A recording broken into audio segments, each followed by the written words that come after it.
menambahi tentang fenomena banyaknya pemalsuan makam.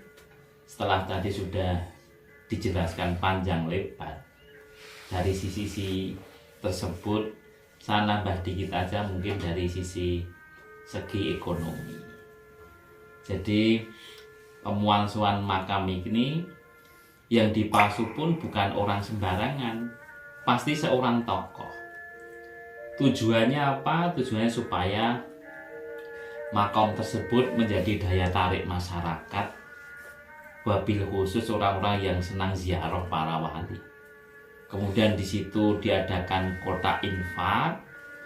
Kemudian dari pendapatan itu diambil untuk kepentingan sendiri oleh para pemalsu itu.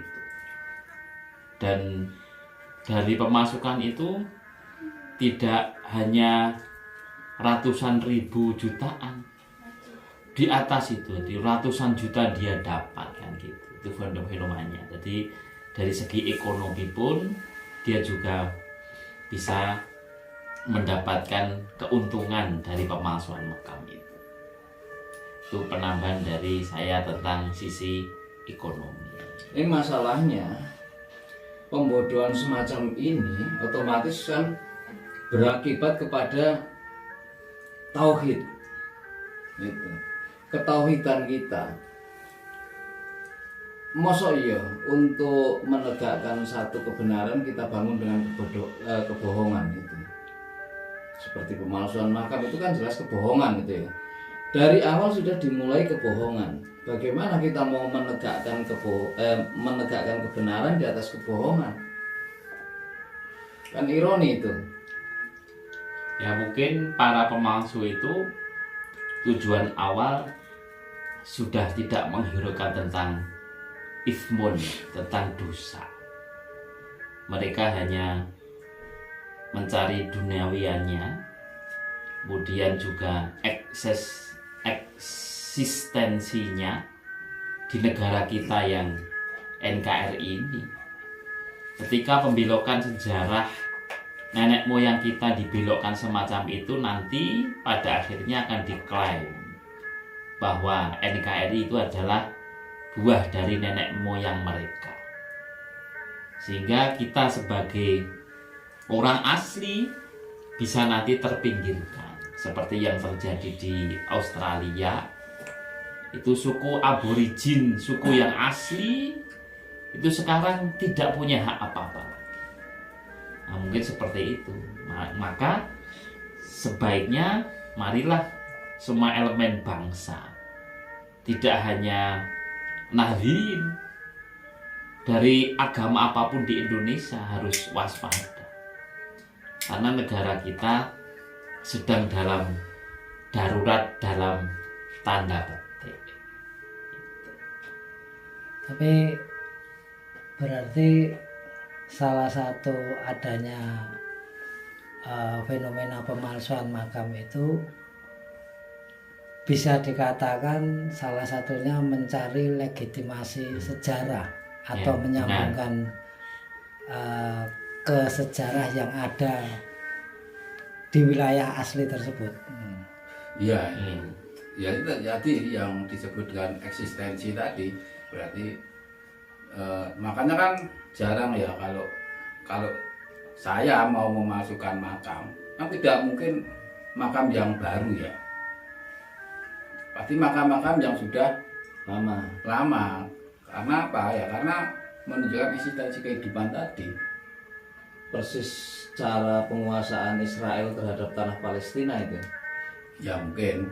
Ya ada ya. Kan ada kemarin saya sempat mendengarkan podcastnya Manasem Ali bahwa di sana ada seorang tokoh ulama itu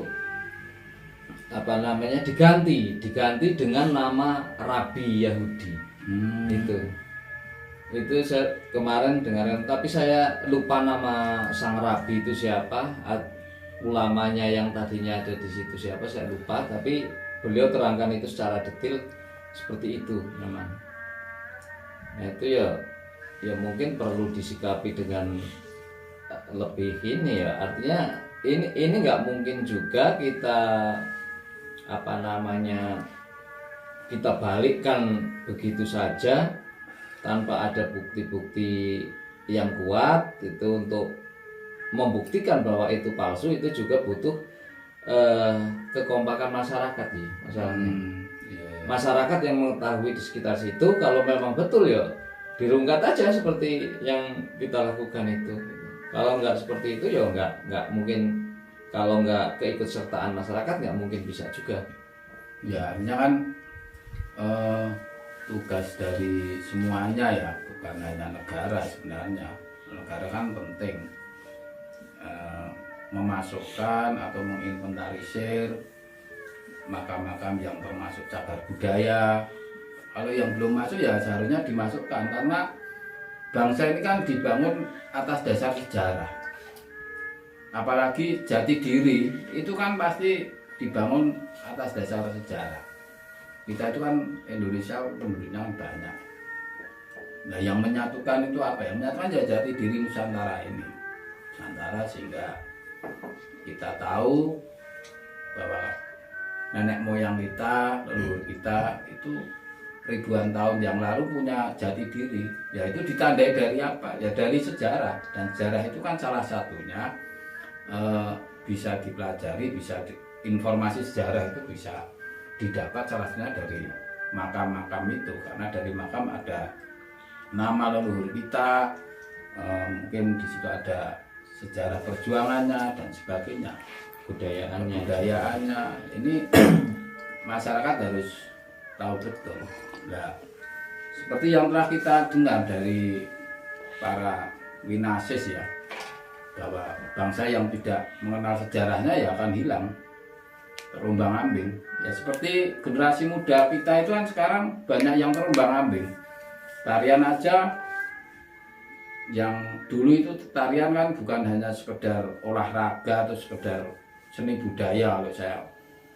Kalau dulu kan tari itu juga menunjukkan apa ya, satu nilai-nilai spiritual, nilai-nilai religius. Ya. Spiritual. Apalagi tembang, apalagi itu kan nilai-nilai religius semua, dan bukan hanya nilai religius atas komunikasi dalam arti hanya sekedar komunikasi antara hamba dan Allah, tapi juga nilai-nilai pengajaran agama, nilai-nilai pengajaran etika, nilai-nilai itu kan semuanya ada di ajaran, di tari, di semuanya ya.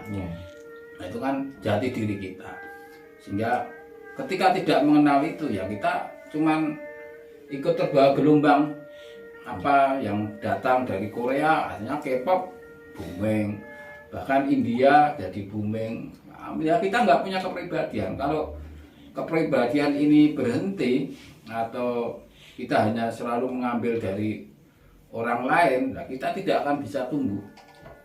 Nah, serangan-serangan budaya dari luar itu di tengah keterbukaan ini memang tidak mungkin juga dibatasi.